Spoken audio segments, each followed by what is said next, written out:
My name is Francine, and at 32 years old, I never thought I would witness my own mother feeding dog biscuits to my 5-year-old son, Jamie. After my divorce, moving back home seemed like my only option. But what started as financial necessity quickly became a nightmare when I discovered Jamie was being poisoned. The worst part, when I confronted her, she laughed and said, "If he dies, that is one less mouth to feed." Before I continue this horrifying story, let me know where you are watching from in the comments below. Hit that like button and subscribe if you want to hear how I protected my son and served my parents a taste of their own medicine. Growing up in rural Pennsylvania, my childhood was what most would consider ordinary on the surface. We had a modest 2-story home with a large backyard, 2 cars in the driveway, and family dinners most nights. My father, Robert, worked at the local paper mill while my mother, Linda, stayed home keeping the house spotless and preparing meals. From the outside, we appeared to be the picture-perfect middle-class American family. But appearances can be deceiving. Behind closed doors, my mother had always been critical and cold. Nothing I did was ever good enough. My father, though warmer, always deferred to her judgment and rarely stepped in when her criticism crossed into cruelty. I spent my childhood walking on eggshells trying to avoid her disapproval. The day I left for college was the happiest day of my life until that point. After graduation, I built a life for myself in Philadelphia, determined to keep healthy distance between myself and my parents. I visited on holidays, kept conversations superficial, and maintained what therapists call a low-contact relationship. When I met Thomas at 26, I thought I had finally found the family I deserved. Thomas was charming, ambitious, and kind. We had a beautiful wedding with 120 guests, bought our first home together, and 2 years later welcomed our son Jamie into the world. For the first 3 years of our marriage, I truly believed I had escaped the shadow of my childhood. Then everything changed. Thomas started staying out late. Money disappeared from our joint account. He became irritable, defensive, and withdrawn. Eventually, I discovered the truth, a gambling addiction that had spiraled completely out of control. I tried to stand by him through treatment programs and relapses, but after he drained our savings and took out a second mortgage without telling me, I had to make the hardest decision of my life. The divorce was finalized when Jamie was just 3 years old. Thomas disappeared shortly after leaving no forwarding address and no child support. Suddenly, I was a single mother with a mountain of debt working as a dental assistant, with barely enough income to cover our basic needs. For almost 2 years, I juggled childcare work and mounting financial pressure. Each month became more difficult than the last. When our apartment building was sold and the new owner raised the rent by 30%, I faced an impossible situation. I could not afford a new security deposit. My credit was ruined from Thomas's gambling debts, and the wait list for affordable housing was years long. With nowhere else to turn, I swallowed my pride and called my parents. To my surprise, they immediately offered their spare bedroom. My father seemed genuinely excited to have his grandson living under his roof, and even my mother sounded more welcoming than I had expected. "Family helps family," my father said during that phone call. "You come home and get back on your feet. We will take care of you both." When we arrived with our few remaining possessions packed into my 10-year-old Honda, my father greeted us with warm hugs and promises of pancakes for breakfast. My mother stood in the doorway, her smile not quite reaching her eyes, but she had prepared Jamie's room with fresh linens and a few stuffed animals. "Thank you for having us," I said as she showed us upstairs. "This is temporary, I promise, just until I can save enough for a new place." "Take your time," she replied with a tight-lipped smile. "Family is family." The first week went smoothly enough. We fell into a routine where I would get Jamie ready for preschool, drop him off on my way to work, and my father would pick him up in the afternoons. My mother prepared dinner most nights, and Jamie delighted in the cookies and treats she baked. "Grandma makes the best chocolate chip cookies in the whole wide world," Jamie declared on our 5th night there, his face smeared with chocolate. My mother actually smiled at this, reaching out to pat his head. "At least someone appreciates my efforts in the kitchen," she said, shooting a pointed look at my father. For a moment, I allowed myself to hope. Maybe my mother had softened with age. Maybe becoming a grandmother had opened something in her heart that had been closed to me as a child. Maybe this arrangement could actually work until I got back on my feet. But subtle signs of her old resentment began to emerge. She would sigh heavily when Jamie left toys out. She would mutter under her breath when he asked for seconds at dinner. She would make pointed comments about children needing discipline when Jamie had normal 5-year-old energy. Still, I told myself not to be paranoid. She was adjusting to having a young child in the house after many years of quiet. We were all adapting to the new arrangement. I focused on working extra hours, picking up weekend shifts, and building my savings account cent by cent. Then, exactly 10 days after we moved in, I overheard a conversation that chilled me to the bone. I had come downstairs for a glass of water after putting Jamie to bed when I heard my mother's voice in the kitchen. "I did not sign up to feed another mouth at my age," she was saying to my father. "We are supposed to be enjoying our retirement, not raising another child because she could not keep her marriage together." "Linda, be reasonable," my father responded. "She is our daughter. What were we supposed to do, let them live on the street?" "There are shelters for that sort of thing," my mother replied coldly. "She made her bed when she chose that gambler. Now we are all paying the price." I froze in the hallway, the familiar knot of anxiety tightening in my stomach. Maybe coming here had been a mistake after all. But where else could we go? 2 months into our living arrangement, things had settled into an uneasy pattern. I had picked up extra weekend shifts at the dental office, sometimes working 6 days a week to build my savings faster. The extra hours meant my mother was watching Jamie more frequently, an arrangement she had agreed to with visible reluctance. "I raised my child already," she had said when I first asked her to watch him on Saturdays. I did not expect to be doing this all over again at 63. "It is just temporary, Mom," I had assured her. "Every extra shift gets us closer to moving out." She had agreed with a martyred sigh that made me feel both guilty and angry. But I had no choice. Childcare costs would have eaten up every penny of the extra income I was trying to save. About 3 weeks into this new schedule, I noticed changes in Jamie. My normally talkative, energetic little boy became quiet and withdrawn. He no longer bounced around the house or shared elaborate stories about his day at preschool. Most concerning, he seemed anxious whenever I prepared to leave for work. "Please do not go," he whispered one Saturday morning, clinging to my leg. "I want to go with you." "Honey, you know you cannot come to the dentist office with me all day," I explained, kneeling to his level. "Grandma will take good care of you." His lower lip trembled. "Grandma does not like me."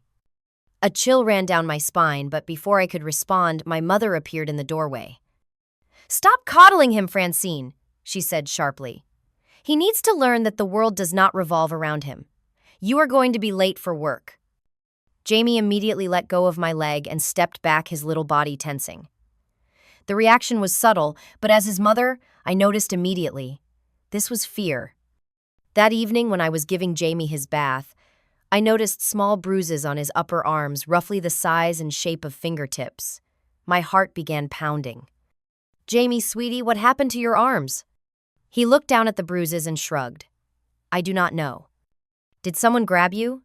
Did you fall at preschool?" His eyes filled with tears. "I do not remember." Later that night, I confronted my mother in the kitchen while my father watched television in the living room. "Jamie has bruises on his arms," I said without preamble. "They look like finger marks." My mother barely looked up from the dishes she was washing. "Children are always getting bumps and bruises. He probably fell on the playground." "These do not look like falling bruises. They look like someone grabbed him hard enough to leave marks." She turned to face me, her expression cold.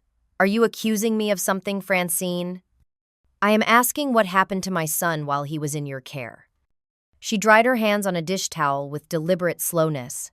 "Your son is clumsy and dramatic, much like his mother. If you do not like how I watch him, perhaps you should quit some of those extra shifts and do it yourself." My father chose that moment to enter the kitchen.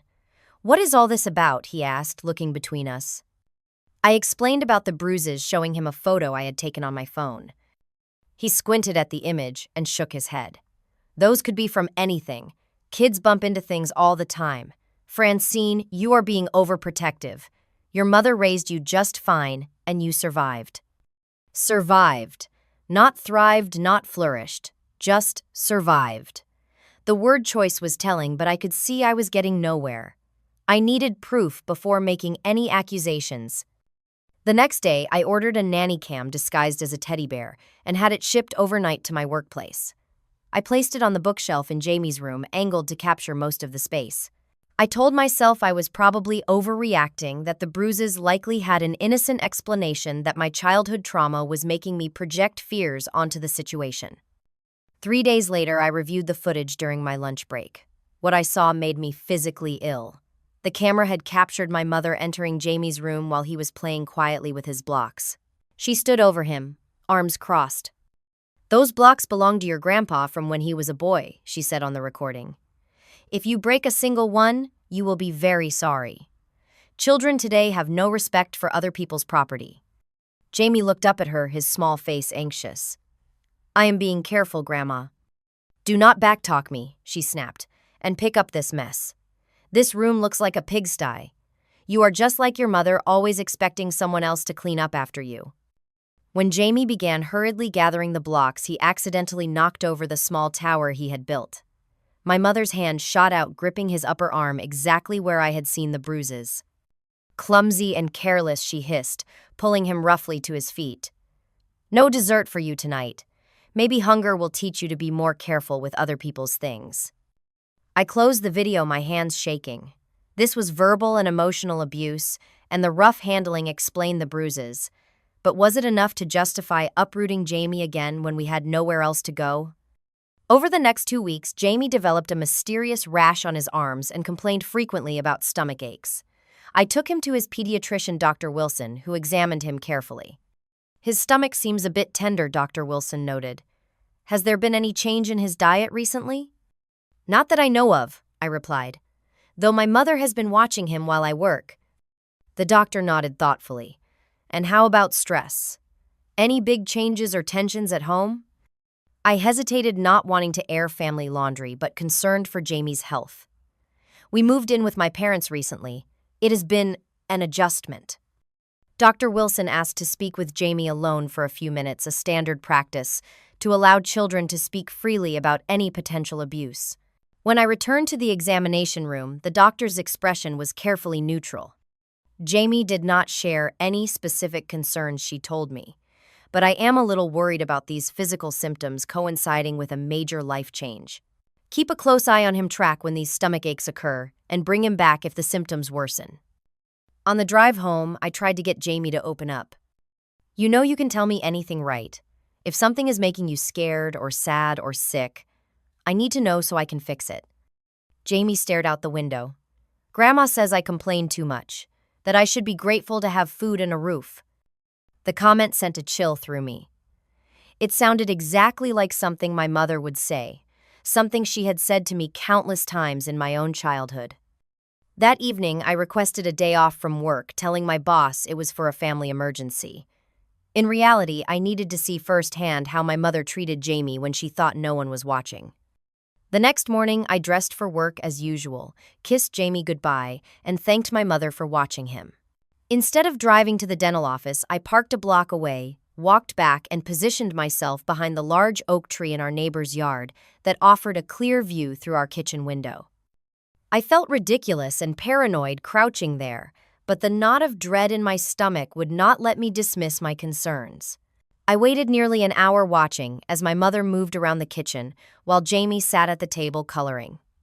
Nothing seemed amiss until she opened a cabinet above the refrigerator and pulled down a box I did not recognize. She placed the box on the table and pulled something out, setting it in front of Jamie. Even from my distance, I could see him shake his head. My mother leaned down, saying something directly into his ear. Jamie's little shoulders slumped, and with visible reluctance, he picked up whatever she had given him and put it in his mouth. Almost immediately, he made a face and tried to spit it out. My mother grabbed his jaw, forcing his mouth closed. I watched in horror as tears streamed down his face while she held his mouth shut, clearly forcing him to swallow whatever she had given him. I did not wait to see more. I ran to the house and burst through the back door into the kitchen. Jamie was still at the table, crying quietly, while my mother stood over him with another brown, bone-shaped object in her hand. "What are you doing?" I demanded, rushing to Jamie and pulling him into my arms. My mother looked startled but not particularly guilty, teaching him not to be picky. Children today are too coddled. I looked down at the box on the table and felt my blood turn to ice. "Doggy Delights Premium Biscuits," the label read. Are you feeding my son dog food? I asked, my voice barely above a whisper. They are just dog biscuits, my mother replied dismissively. Better quality than most of the processed junk kids eat these days, high in protein. Jamie was sobbing against my shoulder now. She makes me eat them every day when you go to work. They taste bad and make my tummy hurt. Every day, I turned back to my mother, trying to comprehend what I was hearing. How long has this been going on? Just 3 days, my mother said with a shrug, since I bought them for the Miller's dog next door. I figured if he was going to whine about the perfectly good lunch I made him, he could have these instead. Jamie suddenly pulled away from me and vomited on the kitchen floor, his small body heaving with the effort. Partially digested dog biscuits mixed with his breakfast cereal spread across the linoleum. Rather than showing concern, my mother looked at the mess with disgust. See what you have done with your overreaction. Now I have to clean that up.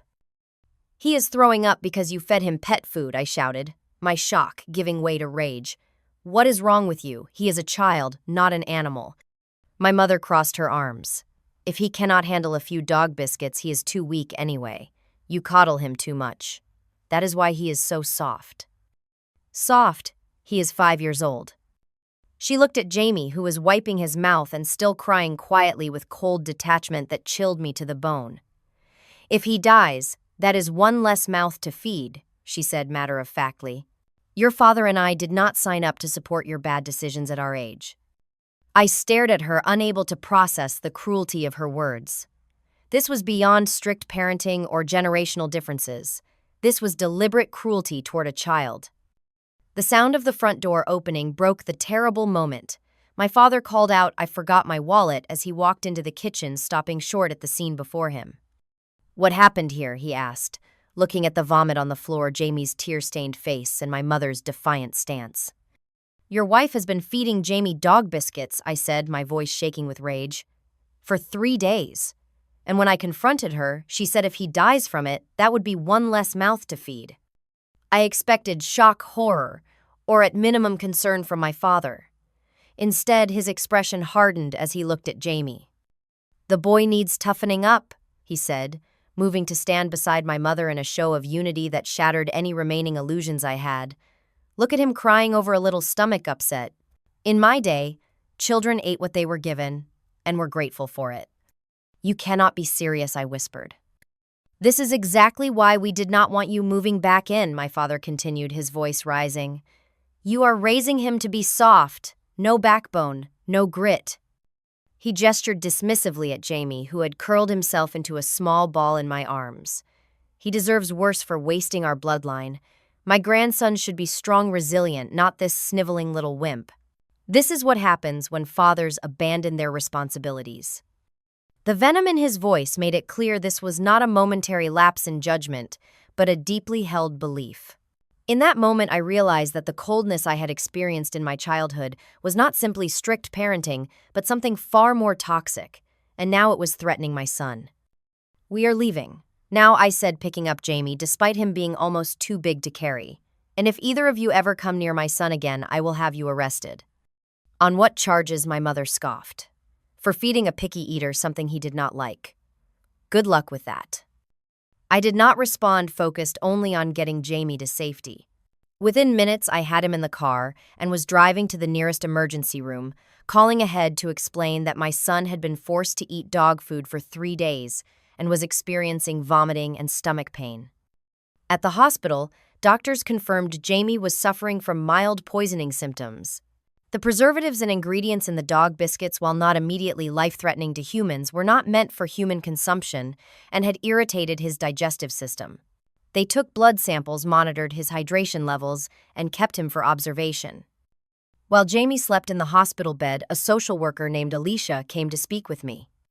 Mrs. Thompson, she began, gently using my married name, though I had reverted to my maiden name after the divorce. Can you explain exactly what happened?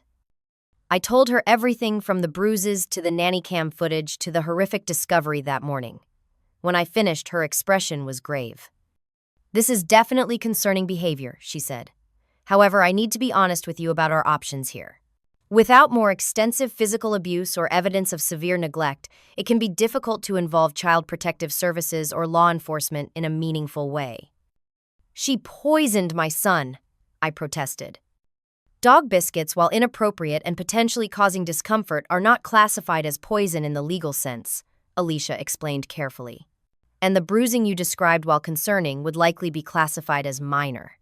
These cases exist in a gray area that is frustratingly difficult to address through official channels. She must have seen the despair on my face because she reached out to touch my arm. That does not mean you should return to that environment. Do you have anywhere else you and Jamie can stay? As Jamie slept fitfully in the hospital bed, I faced the hardest question of all. Where could we possibly go now? After speaking with the social worker, I sat by Jamie's hospital bed, watching him sleep, my mind racing. Alicia had been clear about our limited options through official channels, but equally clear that returning to my parents' house was not advisable. The problem was, with my financial situation still precarious and no family support, our alternatives were severely limited. I scrolled through my phone contacts, considering and rejecting possibilities. Most of my close friends lived in small apartments unsuitable for a single person plus a child, let alone with any privacy. A few had spare rooms, but also had families of their own. I had been so focused on work and parenting that my social circle had shrunk dramatically since my divorce. In desperation, I texted Ashley, a friend from college I had not spoken to in nearly a year. We had been close once, but had drifted apart after she moved to a suburb 20 miles outside the city. To my surprise, she responded immediately. "Oh my God, Fran, that is horrible. Of course you can stay with us. Jim and I have that finished basement apartment. It is yours for as long as you need. No discussion."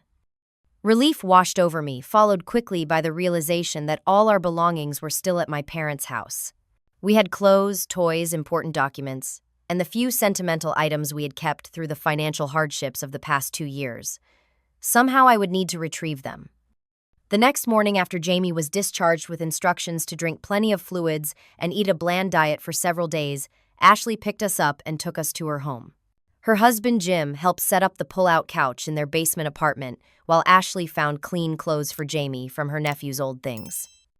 "You stay here with Jamie," Ashley insisted when I mentioned needing to get our things. "Jim and I will go get your stuff." I shook my head. "Thank you, but I need to do this myself. There are specific items I need, and honestly, I do not want to put you in the middle of a confrontation with my parents." "At least let Jim go with you for backup," she pressed. "Actually, it might be better if I go when they are not expecting me," I explained. "My father has work today, and my mother usually goes grocery shopping on Wednesdays.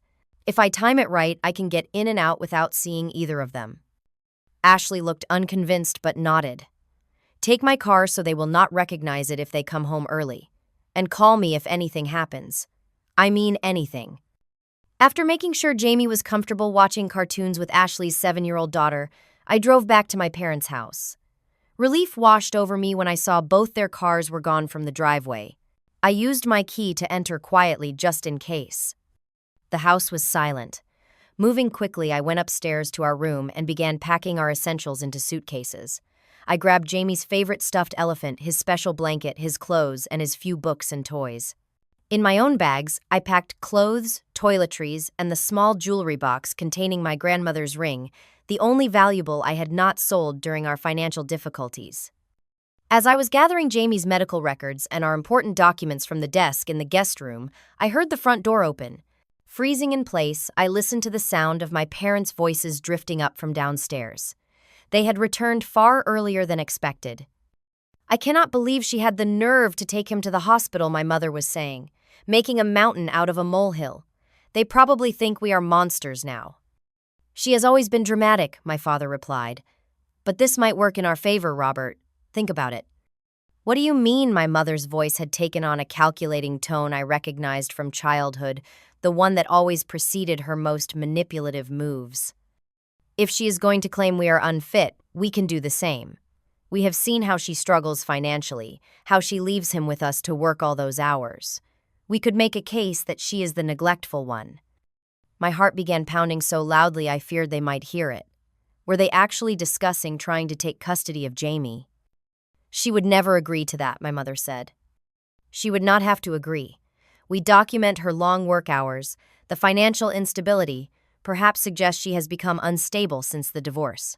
With our resources and standing in the community versus her situation, who do you think social services would favor?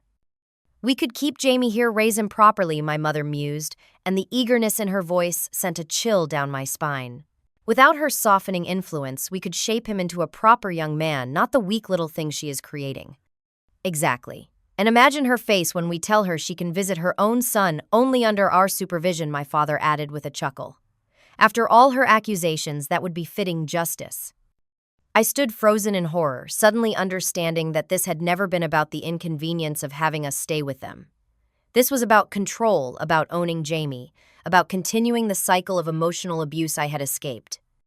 Moving silently, I grabbed my phone and recorded their conversation as they continued detailing their plans to file for emergency custody, to paint me as an unstable mother, to use their financial resources to hire lawyers I could never afford. Every word they spoke revealed the calculated cruelty that had shaped my childhood. When they moved to the kitchen, I continued packing with trembling hands. I needed to gather as much evidence as possible before leaving. Opening my mother's desk drawer in search of our birth certificates, I found something unexpected, a small leather-bound journal. Curiosity and desperation made me flip it open. Inside, in my mother's neat handwriting, were detailed entries dating back to our arrival. The very first page read Francine, and the boy arrived today. She is as weak and needy as ever, and the child takes after her. Robert is too soft, welcoming them with open arms. They do not understand that this is our chance to correct the mistakes we made with her, to raise a proper, strong grandson without her coddling.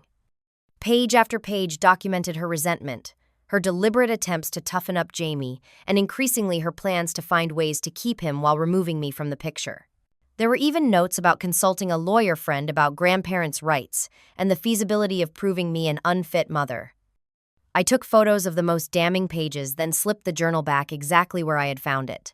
In her bedside table drawer, I discovered receipts for the dog biscuits dated for all 3 days. She had been forcing them on Jamie. I photographed these as well.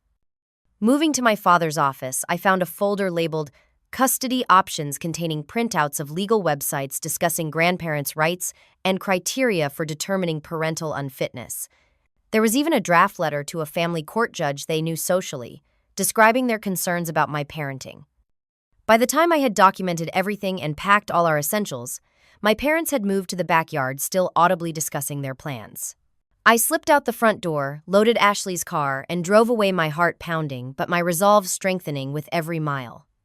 Back at Ashley's house, I hugged Jamie, tightly breathing in his sweet little boy scent and promising myself that no one would ever hurt him again. While he played with Ashley's daughter, I called Martin, a lawyer friend who had helped with my divorce. I explained the situation in a voice kept deliberately calm for the children's sake. "This is serious," Francine Martin said after I detailed everything, including the recorded conversation and the journal entries. "What they are planning is not just morally wrong, it is potentially criminal. Custodial interference, filing false. Reports the deliberate feeding of non-food items to a child. These are all actionable." "What can I do?" I asked. The social worker at the hospital said it would be hard to prove anything severe enough for official intervention. "She was partly right, but she did not have all the evidence you have now," Martin replied. "With the recordings, the journal, the medical report from the hospital, and the receipts proving premeditation, we have a much stronger case. It is not just about punishing them. It is about protecting Jamie from any possibility of them getting access to him." That night, after Jamie was asleep on the pull-out couch, I sat at Ashley's kitchen table and wrote in my own journal, documenting everything chronologically. As I wrote the final line, a sense of clarity and purpose washed over me. They have no idea what I am capable of to protect my son. The next morning, I woke with a sense of purpose I had not felt in years. Jamie was still asleep, curled around his stuffed elephant, his face peaceful for the first time in weeks. I watched him breathe for a moment, recommitting myself to the battle ahead. While Ashley took her daughter to school, I called into work and explained that I needed a week of emergency family leave. My boss, Sandra, who had witnessed my dedication over the past 2 years, agreed immediately. "Take whatever time you need, Francine," she said. "Your position will be waiting for you." Martin had arranged to meet me at his office at 10, so Ashley's husband Jim offered to watch Jamie for the morning. After explaining to Jamie in age-appropriate terms that we would be staying with Ashley's family for a while because Grandma and Grandpa's house was not a happy place for us, I headed downtown to Martin's law office. "We need to be strategic about this," Martin said, after reviewing all my evidence. "Your parents have resources and community connections. They have lived in that town for decades while you have been gone for years. In small communities, those relationships can influence everything from police responses to court decisions." "So what do we do?" I asked, fighting back frustration. "We build an airtight case before making any formal allegations," he explained. "Right now we have your testimony, the hospital report, photographs of bruises, some recordings, and journal entries. Good, but not necessarily enough to overcome their likely defense that you are exaggerating normal grandparental discipline." Martin outlined a multi-pronged approach. First, we would secure a temporary restraining order based on the hospital report and recordings. Second, we would gather character witnesses from people who knew Jamie and me. Third, and most crucially, we would try to obtain more concrete evidence of my parents' intentions and behaviors. "The recordings you have are damning," Martin noted, "but they are discussing plans, not taking actions yet. If we could document them repeating their threats or admissions about the dog biscuits, that would strengthen our case considerably." I left Martin's office with a detailed plan and drove to a electronics store, where I purchased several small recording devices. That afternoon, while Jamie napped, I prepared for the most difficult confrontation of my life. "I need to go back one more time," I told Ashley, showing her the recording devices. Her eyes widened. "Francine, that is too dangerous. What if they try to keep you there? What if they have already filed some kind of emergency custody petition?" "They have not had time," I assured her, though my stomach twisted with the same fear.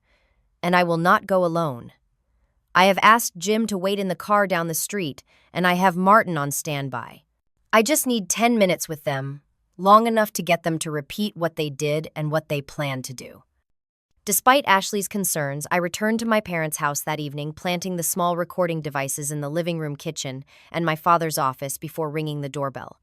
The look of surprise on my mother's face when she opened the door was almost worth the anxiety coursing through me.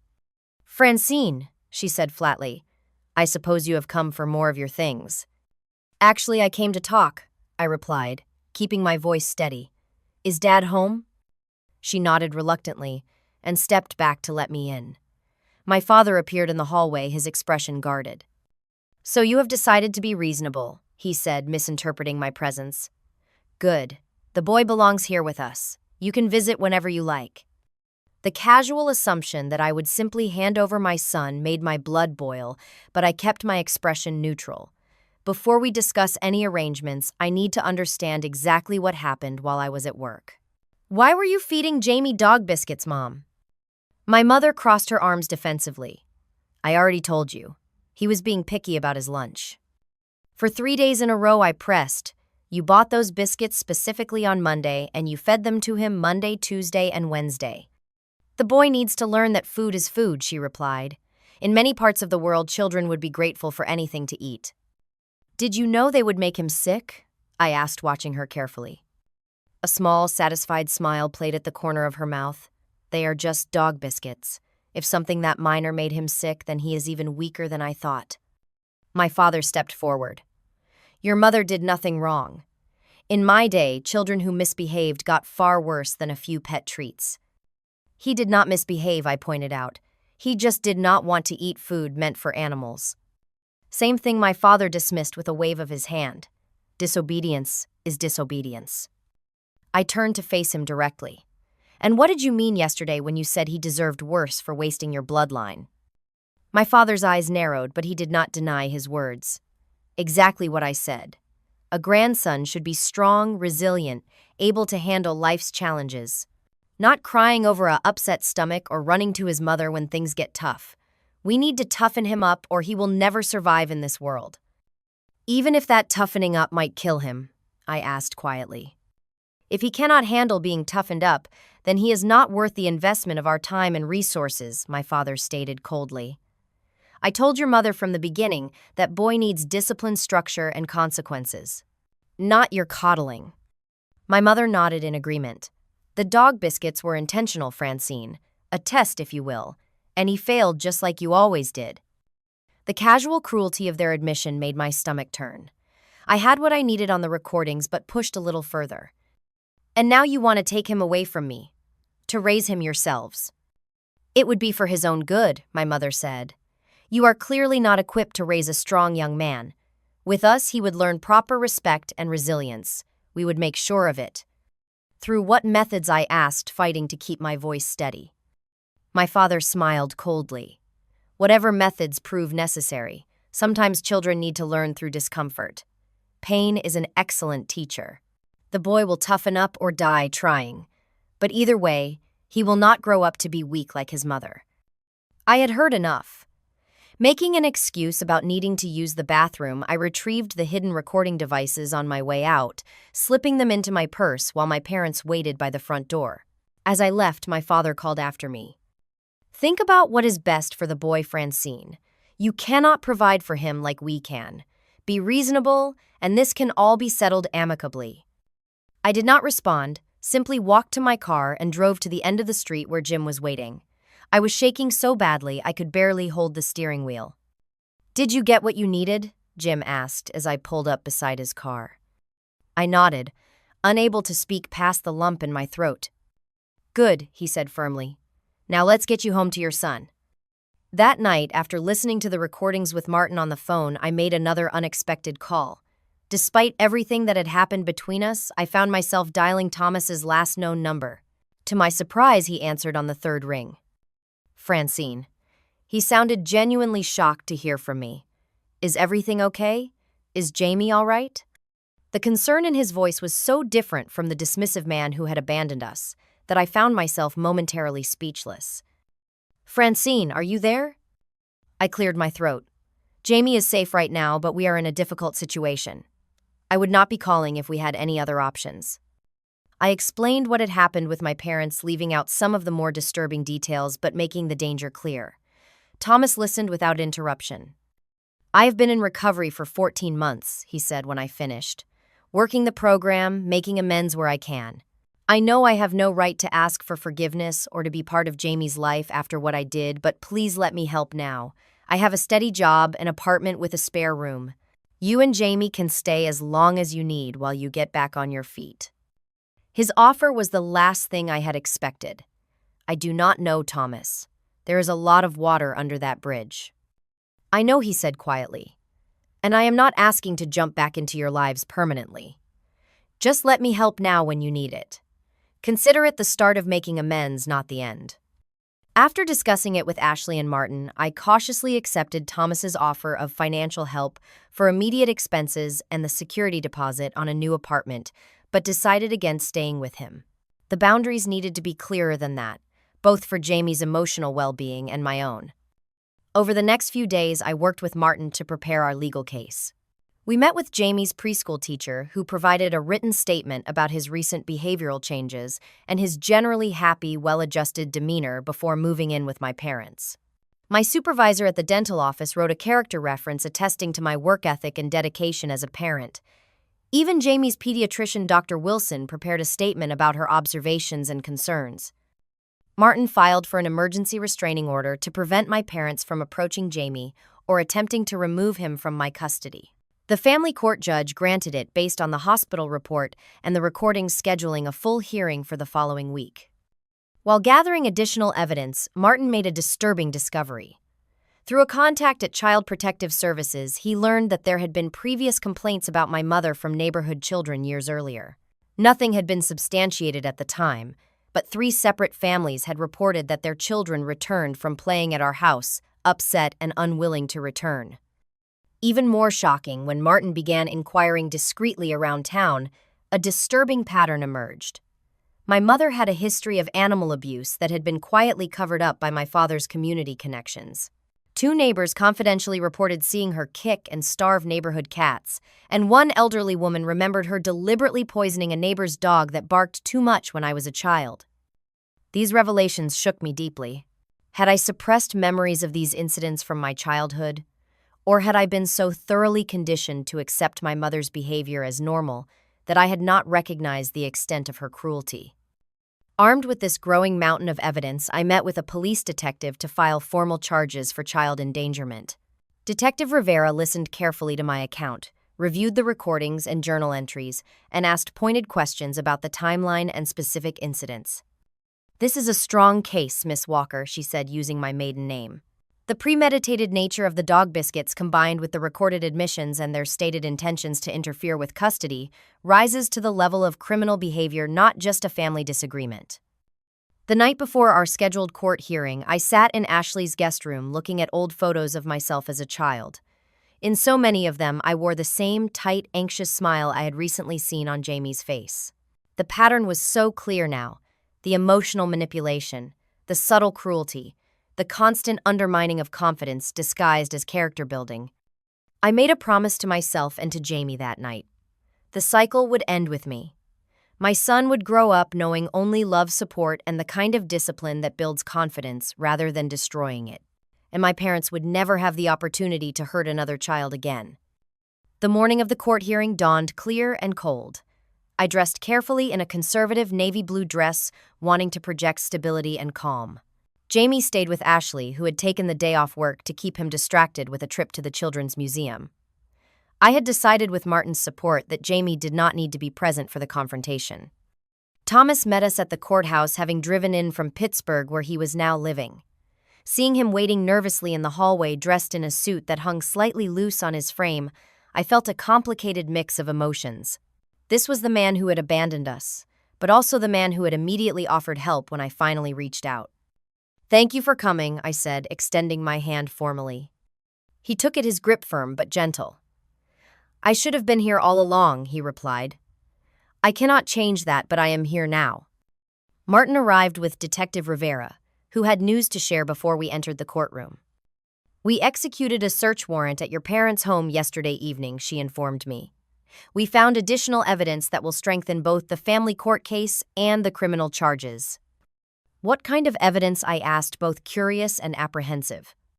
"More journals going back years documenting your mother's methods with you as a child, and a concerning collection of materials related to your son, including detailed plans for his education once they obtained custody.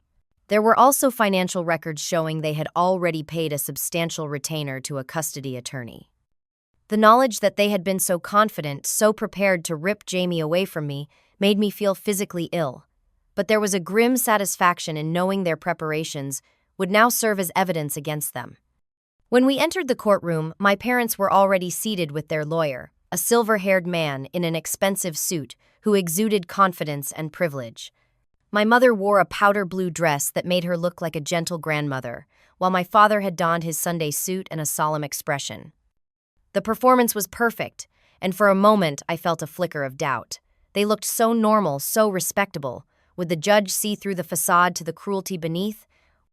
The hearing began with the judge reviewing the temporary restraining order and asking my parents' attorney for their response to the allegations.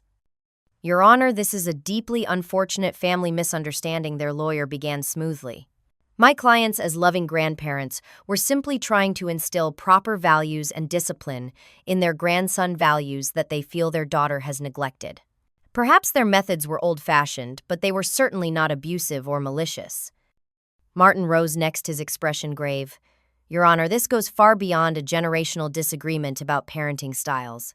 We have documented evidence of deliberate physical and emotional abuse, including forcing a 5-year-old child to consume pet food for 3 days, resulting in hospital treatment."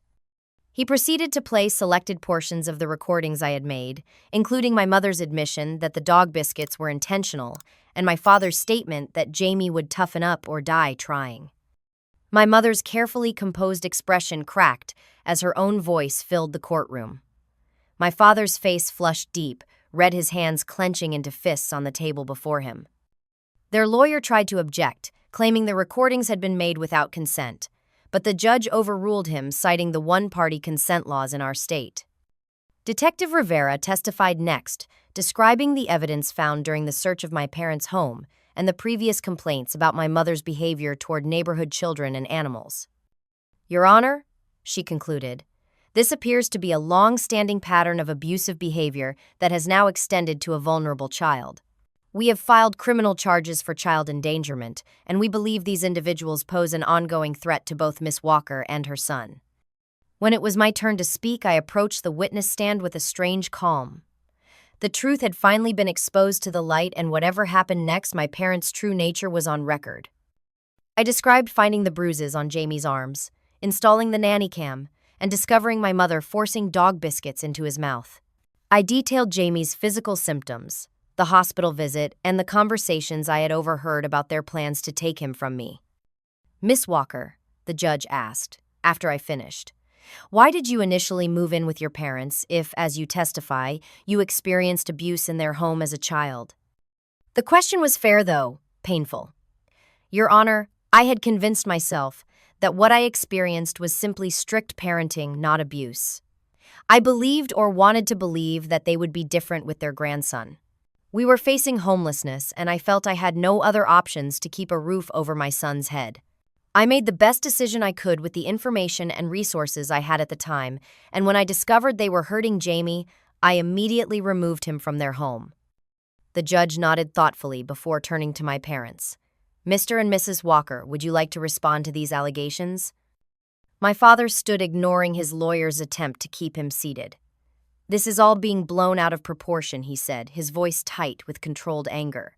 "Children today are soft because parents refuse to set boundaries. In my day, we learned respect and resilience through firm discipline." "And did that discipline include forcing children to eat pet food?" The judge asked, her tone neutral but her gaze sharp. "They were just dog biscuits," my mother interjected, standing as well. "Clean, store-bought, better than the processed garbage most children eat." She is turning this into a melodrama because she has always been oversensitive.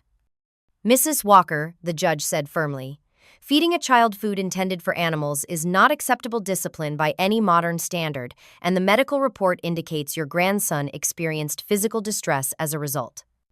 My mother's facade cracked completely. "He was fine, a little stomachache, never killed anyone. We were trying to teach him to be grateful for what he has, instead of being picky and entitled like his mother."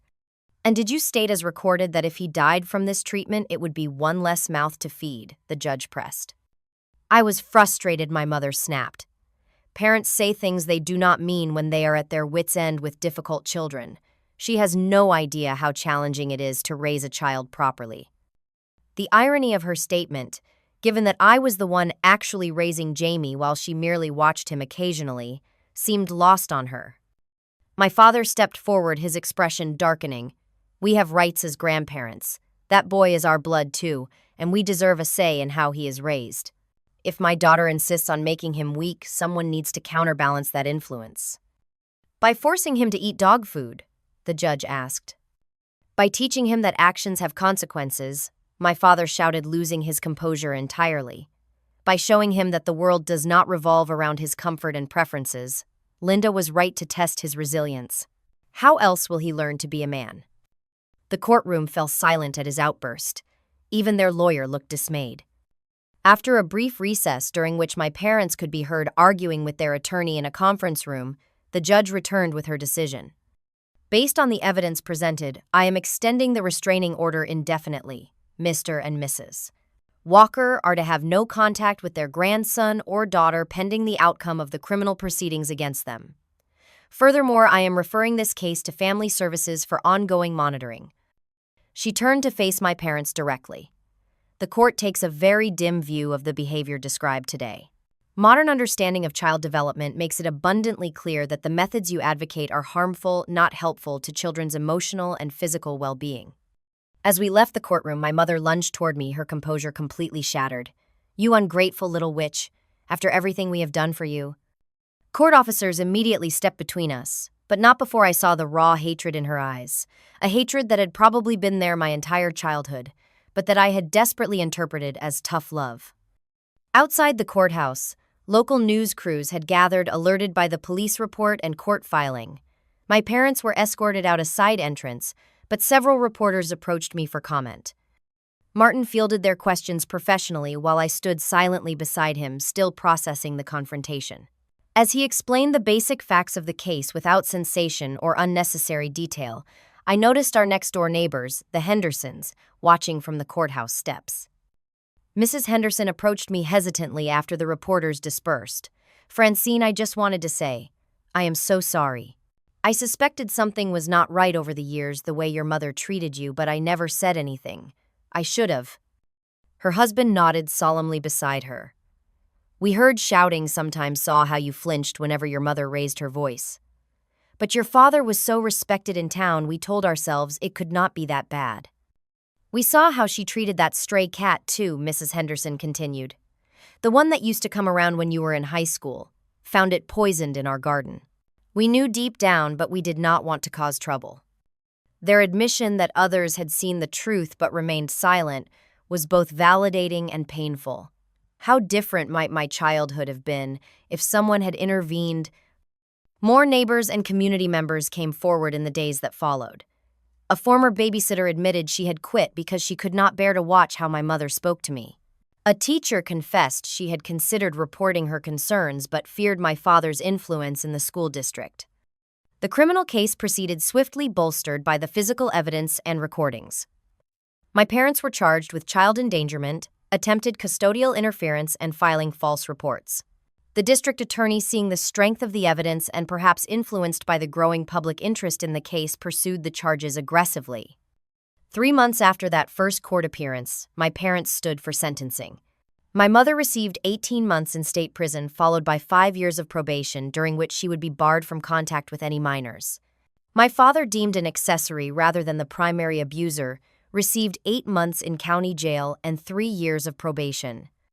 As they were led from the courtroom, my mother turned to look at me one last time.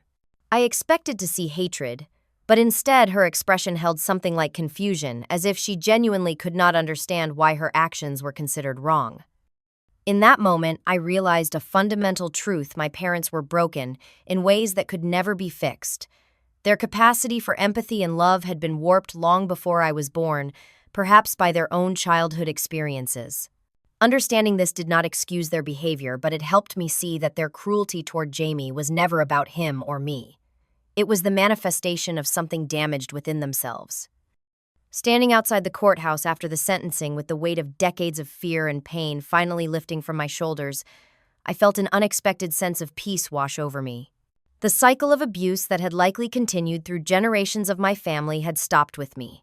Jamie would grow up without that shadow hanging over him. 6 months after the trial, Jamie and I moved into a small but cheerful 2-bedroom apartment on the east side of the city. With the help of a victims' compensation fund and a modest inheritance from a great-aunt who had reached out after hearing about the case, I had been able to put down a security deposit and first month's rent. The apartment was nothing fancy, just a simple 3rd-floor walk-up in a well-maintained building, but it was ours and it was safe. Jamie's room was painted a bright sky blue, with cloud decals on the ceiling that glowed softly in the dark. He had a proper bed with dinosaur sheets, a small desk for drawing, and shelves for his growing collection of books and toys. Most importantly, he had space that was entirely his own, where he felt secure and protected. "Mommy, can I put my rock collection on this shelf?" he asked one Saturday morning, holding up a shoebox containing the colorful stones he had been gathering from our walks in the park. "Of course you can, sweetheart. That shelf is all yours to arrange however you like." He beamed at me, his smile wide and genuine, in a way it had not been during those dark months at my parents' house. The change in him since we had escaped was remarkable. The nervous, withdrawn child who flinched at sudden movements had gradually returned to the curious, energetic boy he had been before. Much of his recovery was thanks to Dr. Harper, a child psychologist specializing in trauma. Twice a week for the first 3 months, then once weekly, Jamie would spend an hour with Dr. Harper working through his experiences through play therapy and age-appropriate discussions. "Jamie is incredibly resilient," Dr. Harper told me during one of our parent consultations. "Children his age can recover from trauma remarkably well when they have consistent support and a secure environment. He understands now that what happened was not his fault, and that adults should never treat children that way." "Will he always remember what happened?" I asked, concerned that the memories would haunt him into adulthood as my own childhood memories had haunted me. "He will likely retain some memories of the events," she explained gently, "but the emotional charge attached to those memories can change over time with proper processing. Our goal is not to erase the past, but to help him integrate these experiences in a way that does not define him or limit his future happiness. I was making progress in my own healing journey as well. After some hesitation, I had joined a support group for adult children of abusive parents. Every Wednesday evening, I would sit in a circle with 8 other survivors sharing stories and strategies, grief and triumphs. The validation of hearing others describe familiar patterns helped dissolve the lingering doubt that sometimes whispered I had overreacted or misremembered. The hardest part for me, I shared during one session, is accepting that they will never acknowledge what they did, that in their minds they were completely justified. There will never be an apology, never a moment of recognition. Diane, a woman in her 50s who had cut contact with her abusive father decades earlier, nodded in understanding. That was the turning point in my healing. When I stopped waiting for an apology that would never come and started building the life I deserved regardless, their acknowledgement is not necessary for your healing. Those words stayed with me, becoming a mantra of sorts during difficult days. Their acknowledgement is not necessary for my healing. Their acknowledgement is not necessary for Jamie's healing. We could move forward without the closure of apology or recognition.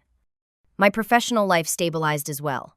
Sandra, my boss at the dental practice, had not only held my position during the court proceedings, but had offered me additional training that qualified me for a promotion to office manager. The increase in salary combined with more regular hours made a significant difference in our financial stability and allowed me more quality time with Jamie. Perhaps the most unexpected development in our new life was the gradual reappearance of Thomas in Jamie's life. True to his word, after the initial court hearing, he had maintained a respectful distance while offering consistent financial support.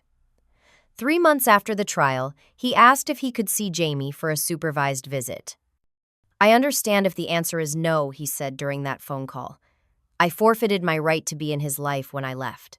But I have been working my program, facing my mistakes, and I would like the chance to be a positive presence for him if you are comfortable with it." After consulting with Dr. Harper and with considerable caution, I agreed to a short visit at a neutral location, a family-friendly restaurant with a playground.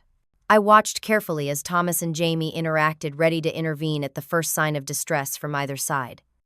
To my surprise, the visit went remarkably well. Thomas was patient and attentive, asking Jamie questions about his interests and listening with genuine curiosity to his answers. Jamie, after some initial shyness, warmed up enough to show Thomas his newest action figure and demonstrate its special features. "He has your smile," Thomas observed quietly as we watched Jamie on the playground afterward, "and your resilience." "He is his own person," I replied, not unkindly. "But yes, he is stronger than he should have to be at his age." Thomas nodded, his expression somber. "I know I cannot undo what I did, Francine. Walking away from you both was the biggest mistake of my life. But I am committed to being whatever Jamie needs me to be now, even if that is just an occasional friendly adult who takes him for ice cream and shows up reliably when promised." Over the following months, these visits became a regular part of our routine. Thomas remained respectful of boundaries, never pushing for more involvement than I was comfortable with, and most importantly, never disappointing Jamie. He attended school performances, remembered birthdays, and gradually earned a place in our lives, not as my partner again, but as Jamie's father.